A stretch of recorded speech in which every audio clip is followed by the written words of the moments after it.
Hawaii Technology Academy. And I'm from Marmy Thompson Academy. And you're watching Youth Capital Commentary.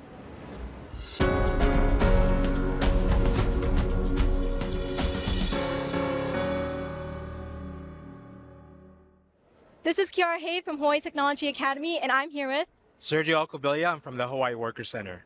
All right, and what brings you to the Capitol today? Well, today's opening day at the legislature. It's an exciting time for the community to come here and meet their legislators and really participate in the different festivities. And do you have anything you would like to say to the viewers? Yeah, for the Hawaii Worker Center, there's a few things that we're advocating for this session. One is we want to end the tip penalty for tip workers. Second, we're advocating for paid family and sick leave. And then third is we want to make sure that people can get the keiki tax credit so that if you have children under the age of 18, you get some money back from the government. Thank you so much. This is Kaneohe reporting from the Capitol.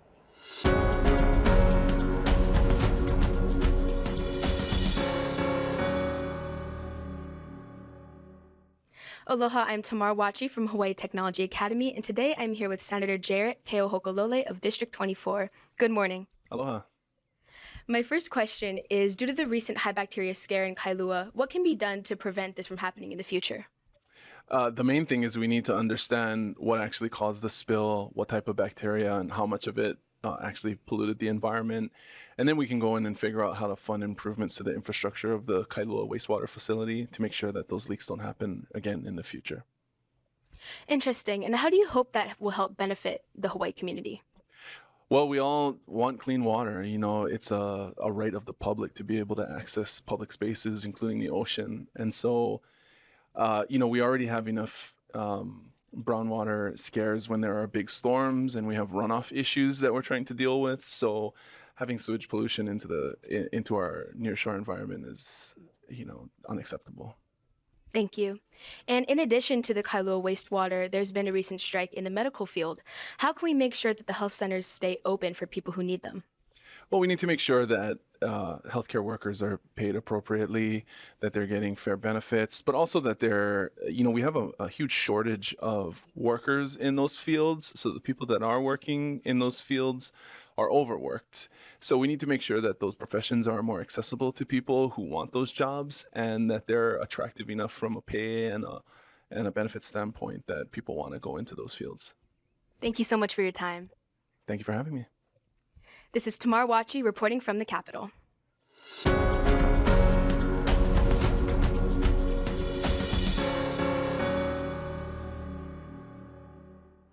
Aloha, my name is Genshi Price from Marmy Thompson Academy. I'm here with Youth Capital Commentary with these two here on the floor.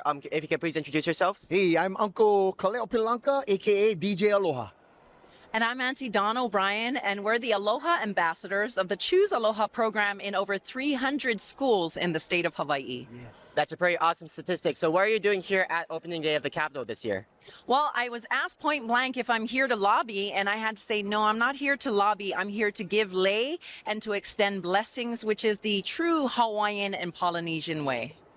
Amazing. And what do you guys do in the schools here in Hawaii? Well, over 300 schools, we share aloha. Courage with the children, forgiveness, gratitude, and compassion in action. K through 6, 7, and 8 high schoolers, all the keiki of Hawaii, we share choosing aloha. Like it's a choice to choose aloha over everything to help their lives just be a little bit more better.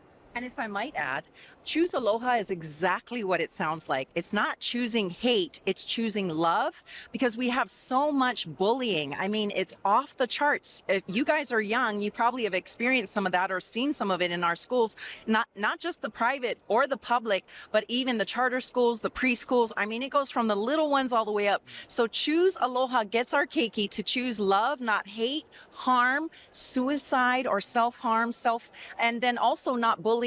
There's just so much stress and anxiety in our world, especially after COVID, and our keiki have paid the biggest price, but they get to be the biggest heroes and sheroes by choosing aloha.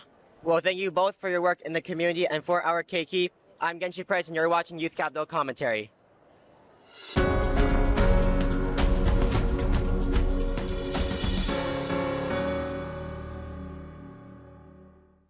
Aloha, I'm Kaneohe from Hawaii Technology Academy, and I'm here with Representative Lisa Kitagawa. Thank you so much for being here, Representative. Thank you for having me. And my first question is, I know there's been a lot of road fixture around your area recently, and I was just wondering, what are some things that we can do to improve transportation for the community? Thanks for that question. Transportation is a very important issue to those in the community. What we've been doing recently is trying to make our roads safer for everyone, including drivers, pedestrians, bikers. So throughout Kaneohe and up to Ka'a'awa, which is where I represent, we've been putting in speed humps for safety measures. We've been also doing a lot of road work through the Department of Transportation to fix a lot of the potholes. And we just finished the big Like Highway resurfacing project. So the community can expect a lot of smooth roads and safe roads as we move into the future. Thank you so much. And coming from a multi-generational family who was born and raised in Hawaii, do you think that it's important for families to stay local here, and what's the impact of that? It's definitely important for our families to stay local. We can see, I think all over the state, just the amount of people that are moving in. And with that, we see a lot of local families moving out to the mainland or even international. And the challenge with that is I think we lose sort of the history and the culture that has always been here with our local families. It also breaks families apart. And of course, parents, grandparents, they want to see their children, their grandchildren grow up. So it's really important that we try to make it affordable to live here in Hawaii. We look at affordable housing options. We look at the cost of living, and we try to figure out how do we keep our local families home so that it can be generational, and we can keep doing that, and we can have that culture and that history. And we want to make sure that we're not pushing people out. Yeah, of course. Preserving the culture of Hawaii is very important. So thank you so much for that comment. Thank you. And was there anything else you'd like to say to the viewers? Just wanted to let our viewers know that it's important for you to get involved in the legislative process. It's important for you to make your voices heard and to come to the legislature and testify and to really be involved in your community. As far as our office is concerned, we welcome phone calls, emails, come and visit our office. We're always here to serve you. Thank you so much. Thank you so much for your time. This is Kiara Haid reporting from the Capitol.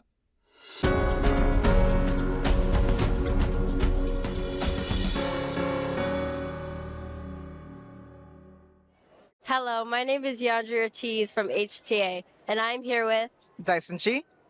And what are you doing here today? So I'm here to just go around to all the people in this building to wish them a Happy New Year and to give them a hug. And how did you find out about this event?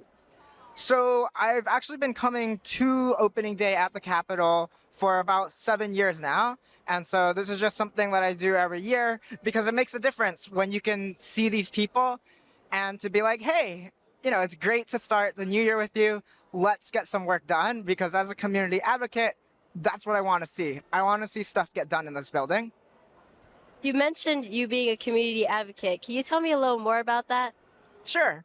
So the work that I do revolves around youth and climate change. And basically, the organization that I'm with, the Hawaii Youth Climate Coalition, is trying to figure out how do we not just engage youth with the climate crisis, but really empower them to become leaders and to not just take leadership on this problem tomorrow, but to take ownership and leadership of it today.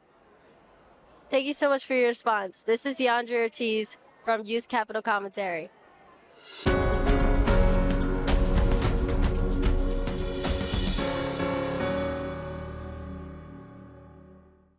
Aloha, you're watching Youth Capital Commentary. I'm Genshi Price, and I'm here joined with Representative Hussey Berg. Thank you for your time today, Representative. Thank you, Genshi. I'm glad to be here. So, I know that you have a passion for science. Speaking of anything that is in development scientifically, do you think that there is anything that could help with Hawaii and our community? Absolutely. One of the things that I'm really excited about new technological developments coming down the pike are sustainable aviation fuels. This is incredibly important for us here in Hawaii because you basically have to be on an airplane to get here. The European Union recently passed some rules requiring benchmarks for the use of sustainable aviation fuels to get to 100% sustainable. And I have introduced a bill that kind of mimics those benchmarks, but actually doubles them so we would be even more sustainable, even faster. That's super amazing, especially since we have a big import and export traffic when it comes to the islands. And you have had experience and experience with, birth and different things when it comes to the medical system, there was recently strikes going on with our medical system. How do you think that affects people here in Hawaii, and how should we work to be able to prevent it? Yeah, that's one of the most disappointing parts of the legislature right now is we have such a lack of access to medical care, especially on the super rural areas of neighbor islands. So we really need to be expanding access to care, creating pathways for more practitioners from all walks of life on all islands in all areas. That's amazing. I think that environmental field might be able to help that too, right? Absolutely. Well, is there anything else that you want to highlight or say to the community before we leave? One of the things that I'm really excited to work on this year is increasing transparency and accountability for the legislature and government in general. We have what's called a sunshine law. That's basically our public access to meetings law. Right now, the state legislature is currently exempted from that law, so I'm really excited to introduce this year a bill requiring us to hold to the same standards as every neighborhood board, county council, every board and commission across the island. So really excited to get more transparency and accountability here. That's amazing. This is Genshi Price, and you're watching Youth Capital Commentary.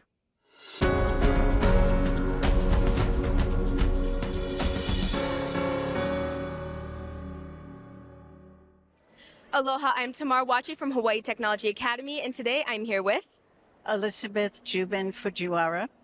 and Younghee Overly. and what brings you guys to the Capitol here today? We're both with AAUW and we're with a coalition to encourage the lawmakers to pass paid family leave and also child care. Yeah, so we, AAUW, advocate for pay equity, equal pay for women, and without paid family leave and affordable childcare, we cannot accomplish equal pay for women. Thank you both so much. I'm Tamar Wachi reporting from the Capitol.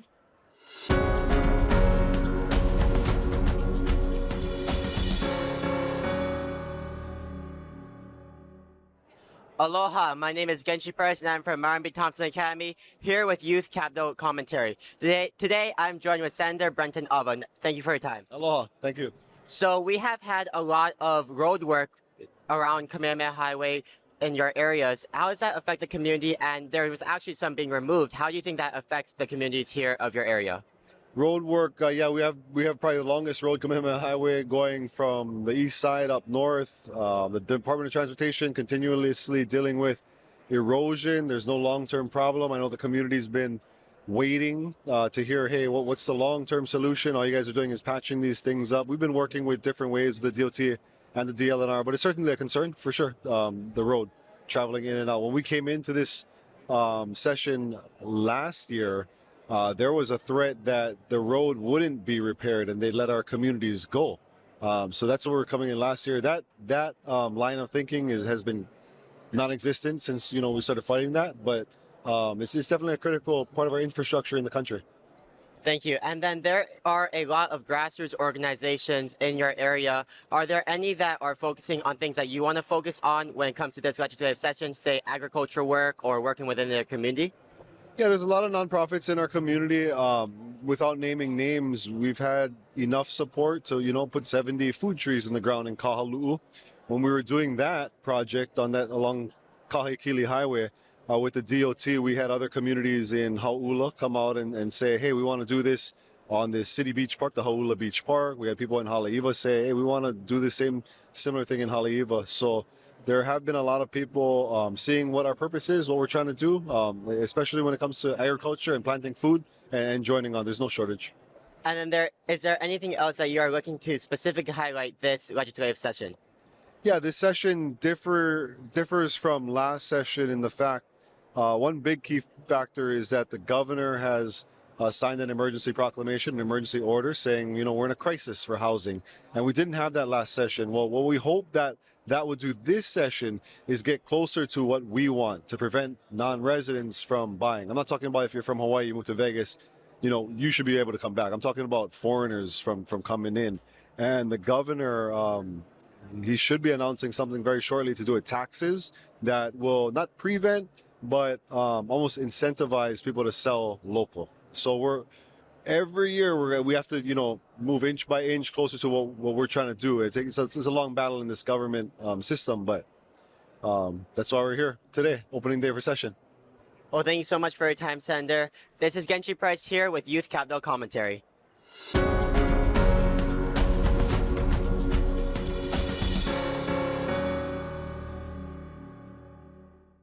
Aloha, my name is Yandre Ortiz from Hawaii Technology Academy. I'm here with Senator Chris Lee. Good afternoon. Hi, nice to be here. So I'm going to ask you your first question. My question is, in the society today in Hawaii, what do you think is a key issue and how do you plan on resolving it? I think if you could wrap it all up into one issue, the biggest thing is how do we create a sustainable economy and quality of life for our next generation? We're growing up in a place where there's really a ceiling for what is possible. You go to school, go to college, and have trouble finding a home that you can afford, have trouble finding a job that pays enough to pay the basic bills. I mean, there's opportunity out there, but we really have to translate that into benefit for local people. And I think that's something that, especially when you think about growing up here now, is probably top of mind for just about everybody. And what actions do you plan on taking? Well, we've been focusing on how to create new jobs, new industries. Just in the last 10 years, we've quadrupled our renewable energy industry, which has created thousands of high-paying jobs. We've got opportunities to do that even more in the next few years. But beyond that, it's not just a question of creating new jobs, but how do you reduce cost? Right now, Hawaii pays more than just about anywhere else for cost of transportation. Families here pay 3 to 4 times as much as people in other places.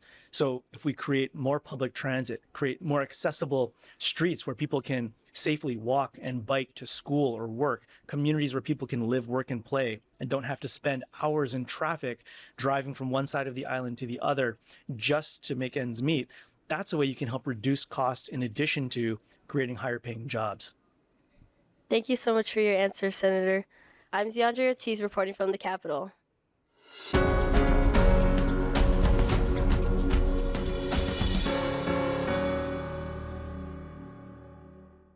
Aloha, I'm Kiara Hay from Hawaii Technology Academy, and I'm here with Representative Scott Matayoshi. Thank you so much for being here, Representative. Oh, thank you for having me.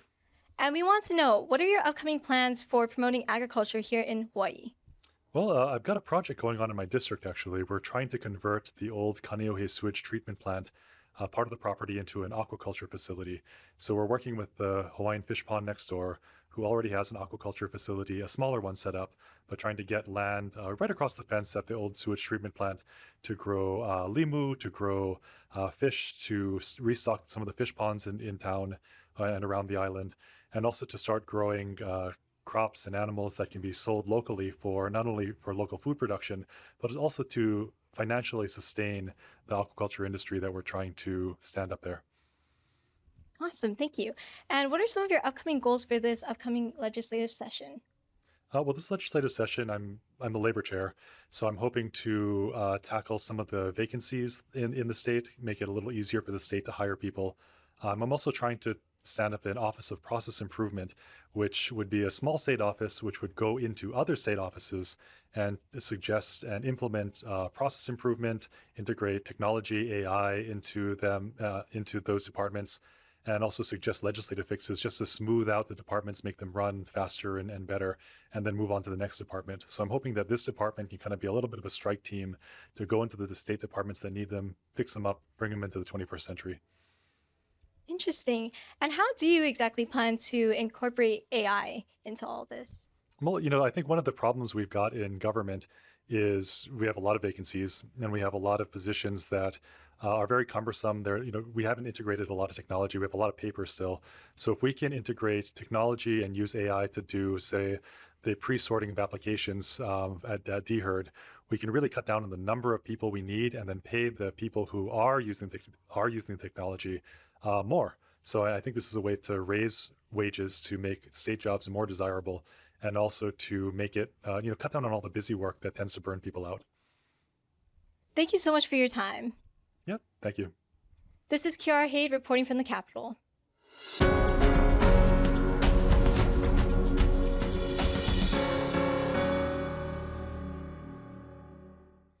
Aloha, I'm Tamar Wachi from Hawaii Technology Academy, and I'm here with Representative Lisa Martin of District 51. Good afternoon. Aloha. Being a co-convener of the Keiki Caucus, how does seeing and hearing the youth's perspective affect what you hope to address in legislation? Well, most of the advocates for the Keiki Caucus are actually focused on little kids and focused on the needs of parents. And so it is really great to have a little youth voice. We have one bill that did make the package. That's from Kapiolani Community College, and they actually represent all of the community colleges. And that is to make summer tuition rates the same as during the fall and spring, which is lower, so that kids will keep going to college all the way through and they won't stop. Because what happens is they stop in the summer because tuition goes up, they work more, and they end up just working and never going back to school. We also got youth perspectives from the Hawaii Youth Summit. And from there, one bill that came through that didn't make the package but definitely hit our radar and is seen in other bills is for mental health services for our young people. That's amazing. And going broader with the many various caucus groups that you're a part of, how does hearing everyone's perspective affect how you address things in legislation? And from what they say, what do you want to address this particular session? Well, one caucus is the majority caucus, so right, the Democratic Party, and there is a bill that I was really excited to get into that caucus package that, again, is mental health related. So that's for our Windward Community College, which serves my district, to do mental health care training for people that will provide those services. And so I'm excited about that program because we've been hearing so much from all sources, not just caucuses, but from residents, constituents, that mental health is a big problem, whether it's severe disease, like we see people who are homeless on the street with mental health problems, or whether it's our residents who are functioning but have a lot of anxiety or other issues. And how do you hope that mental health education will benefit your district and Hawaii as a whole? Well, we have a lot of people who are providing, come in. So that program started with the state hospital. And we have a lot of people working in the state hospital that don't really have any mental health care training. And so this gives them a chance to not only get those skills, but to kind of start on a career path there where these are real college credits that can go towards first a certificate in mental health tech, and then they could do another, one up, and then they could get a bachelor's degree. So they would actually, it gives them stepping stones to move towards, more skilled job in mental health care. And because they started out working, they already know what it's like to work with hard populations. They're not going to just go through school and then be really shocked by the reality on the ground and find that it isn't for them. They already know what they're getting into, and then they'll just get the skills to go with it. That's amazing. Thank you so much. Thank you. Very fine. I'm Tamar Wachi, reporting from the Capitol.